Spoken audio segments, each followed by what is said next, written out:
Yesuslah penyelamat hidupku, lepaskanku dari belenggu dosa. Dia pimpin jalan hidupku jadi baru, dan tanggalkan hidup yang penuh noda. Yesuslah penyelamat hidupku, lepaskanku dari belenggu dosa. Dia pimpin jalan hidupku jadi baru, dan tanggalkan hidup yang penuh noda. Engkaulah jalan kebenaran dan hidup, untuk dapat sampai kepada Bapa. Ku sembah dan ku muliakan namamu. Yesuslah Tuhan dan Rajaku.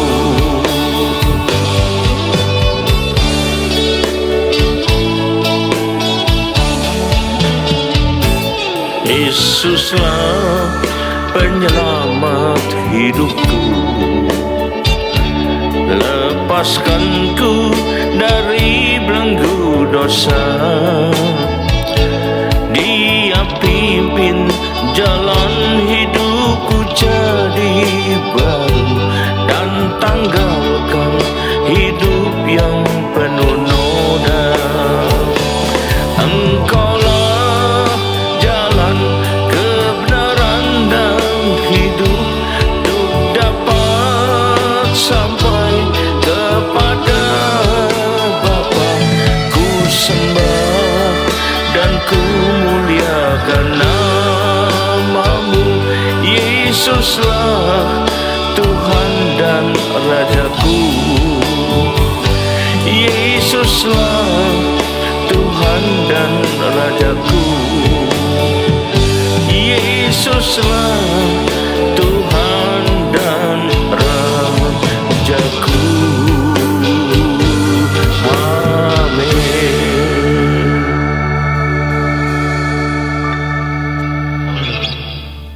Shalom, selamat berjumpa kembali saudara kasih Tuhan. Mari kita persiapkan diri kita untuk masuk dan menyambut firman Tuhan. Sebelumnya marilah kita berdoa. Terima kasih Tuhan, kami umat-Mu siap menyambut firman-Mu. Urapilah kami semua Tuhan, urapi juga firman-Mu ini, agar urapilah hamba-Mu ini yang menyampaikan firman ini, agar firman-Mu ini tidak kembali dengan sia-sia, ya boleh tumbuh dan menghasilkan buah dalam hidup kami, ya, buah yang baik dan berlipat ganda sampai 30 kali, 60 kali, bahkan 100 kali ganda. Dan berikan juga pada kami Tuhan urapan roh hikmat dan wahyu daripada-Mu, agar kami boleh mengerti dan menangkap isi firman-Mu ini dengan baik dan benar, yaitu sama seperti apa yang Kau masukkan kepada kami semua.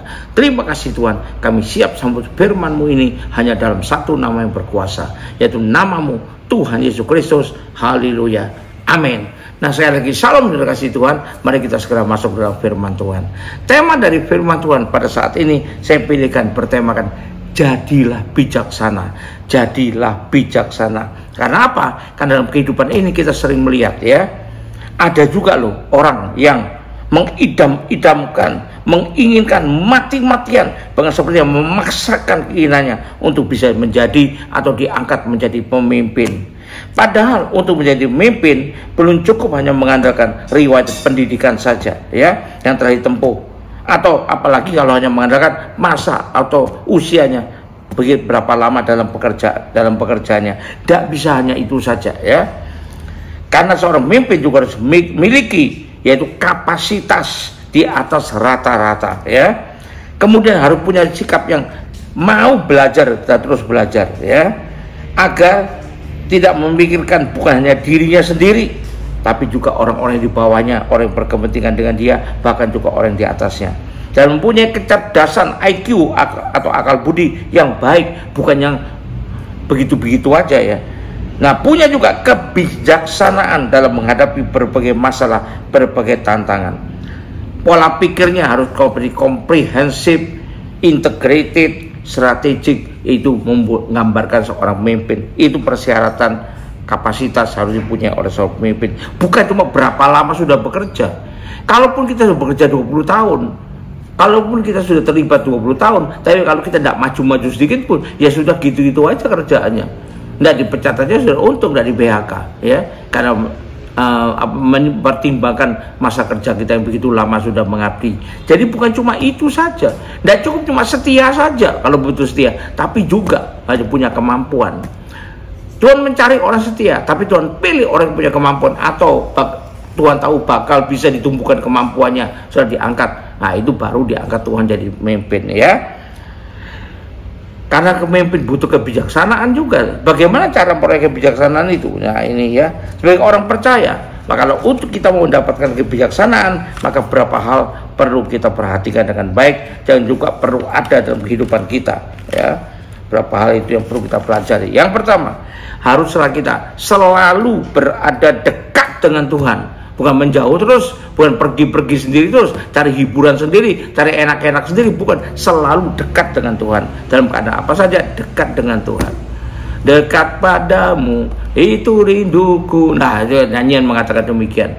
Daud mengatakan, lebih baik 1 hari dalam perataranmu daripada 1000 hari di tempat lain. Nah, ini bisa kita contoh dan teladani, ya. Karena apa? Semakin dekat kehidupan kita dengan Tuhan, hidup kita juga menjadi semakin bijaksana. Kita terimpartasi oleh kemuliaan Tuhan. Kalau hidup kita dekat dengan Tuhan, tentunya hidup kita juga takut akan Tuhan. Nggak ada orang dekat dengan Tuhan tapi nggak takut akan Tuhan. Itu tidak ada. Dan firman Tuhan mengatakan bahwa jalan menuju hidup yang berhikmat adalah takut akan Tuhan.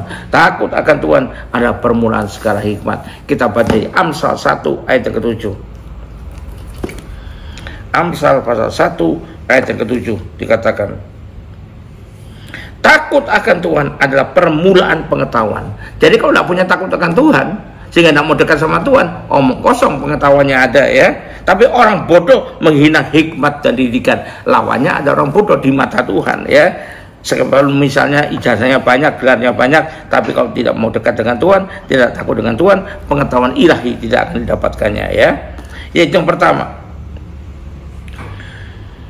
Jadi semakin kita dekat dengan Tuhan, maka kita akan bisa menjadi orang yang bisa mengambil keputusan yang bijaksana.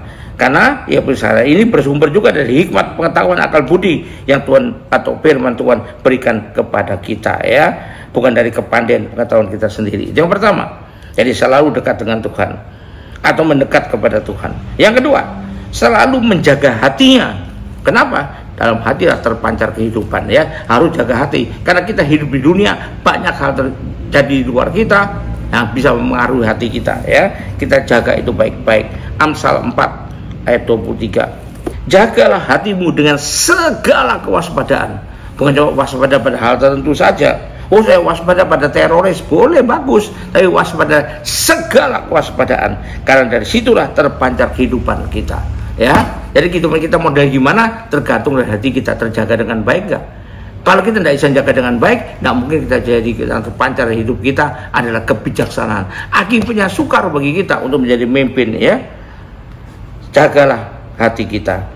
Orang seringkali sulit menjaga hatinya, misalnya gampang emosional, maka akan sulit menjadi orang yang bijaksana dan berakal budi.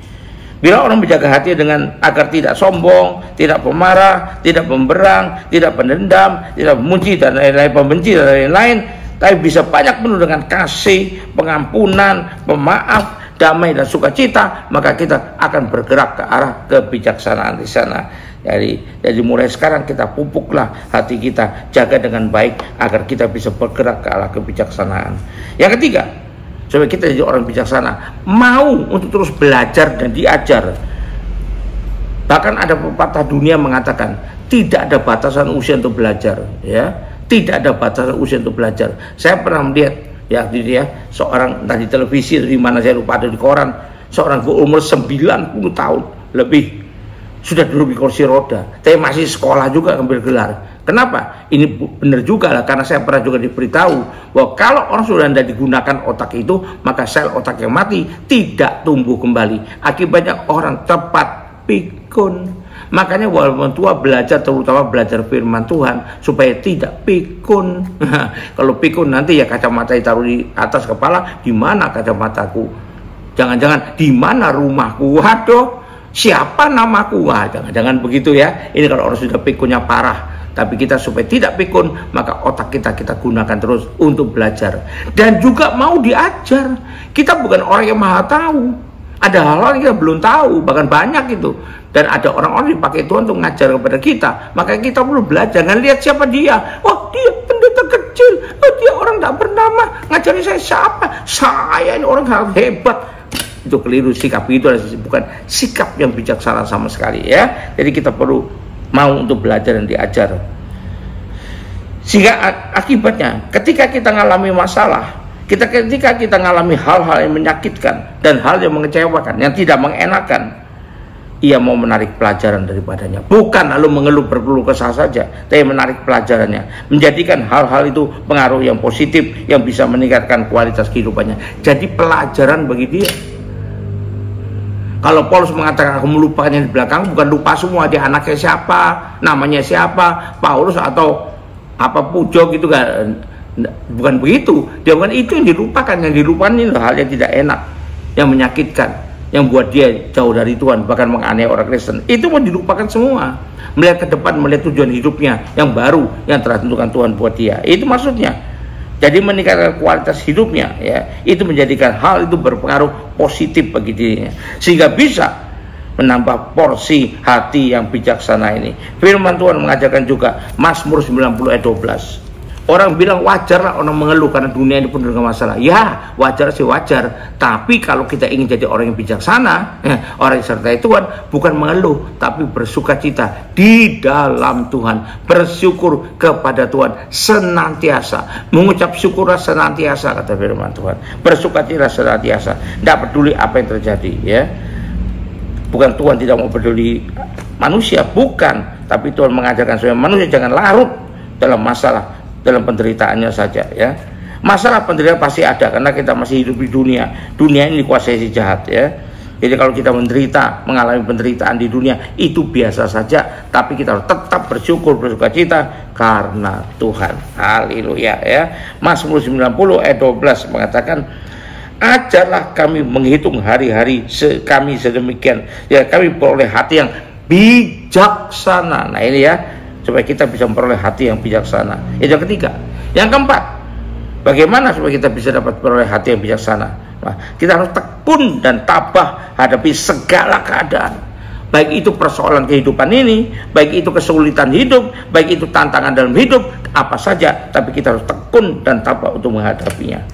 Itu adalah pembelajaran, pembentukan hidup kita sehingga menjadi seorang yang jauh lebih baik dari sebelumnya, punya kebijaksanaan, punya akal budi ya, dan iman kita bertambah kuat karena Tuhan keadaan apapun tetap ada nyertai kita, tetap mengawal kita. Tanda petik ya, Ia pegang kendali sepanjang kita tetap taat dan setia. Lagu saya tulis itu mengatakan ya, di dalam kebimbanganku, di dalam kecemasanku menghadapi banyak masalah, di dalam dukaku, Yesuslah pengharapanku. Ku percaya Dia tetap menyertai aku, asalkan aku tetap taat dan setia. Haleluya. 1 Korintus 10:13 ya. Apapun persoalanmu, ingat firman Tuhan mengajarkan. 1 Korintus 10 ayat 13. Dan yang perlu kita tanamkan dalam hidup kita ya. Pencobaan-pencobaan, berarti masalah kan, penderitaan kan, tantangan yang kamu alami ialah pencobaan-pencobaan biasa yang tidak melebihi kekuatan manusia. Sebab Allah setia, dan karena itu Ia tidak akan biarkan kamu dicobai melampaui kekuatanmu. Pada waktu kamu dicobai, Ia akan memberikan kepadamu jalan keluar sehingga kamu dapat menanggungnya, dan kemudian kamu bisa naik tingkat ya. Kekuatanmu bertambah, sama seperti orang angkat besi. Pertama angkat besi cuma 5 kilo, tapi lama-lama jadi 50 kilo, bahkan atlet angkat besi bisa ngangkat di atas 100 kilo. Itu cuma berkat latihan. Nah ini anggap saja latihan buat kita untuk meningkatkan kemauan kita ya. Haleluya, puji Tuhan. Jadilah orang yang bijaksana sesuai dengan kehendak Tuhan, sesuai dengan peraturan ketetapan yang ditentukan oleh Tuhan. Mari kita akhiri ibadah ini dengan terima berkat Tuhan. Kembalilah ke aktivitas masing-masing dengan berkat terbaik dari Allah Bapa di sorga, dengan kasih karunia dan damai sejahtera dari Tuhan kita Yesus Kristus, juga dengan persekutuan, pertolongan, penghiburan, kekuatan, dan terutama urapan yang penuh dari Roh Kudus yang berikan pada kita kemauan dan kemampuan untuk mengikuti sepenuhnya apa yang Tuhan tetapkan buat kita, sehingga kita boleh menjadi orang yang bijaksana. Dan itulah kiranya menyertai kita mulai saat ini sampai sepanjang tahun ini, sampai Maranatha, Tuhan Yesus datang kembali, second coming, bahkan sampai selama-lamanya. Yang percaya doa terima berkat Tuhan, sama-sama katakan amin. Terus berkati, haleluya, sampai jumpa, haleluya.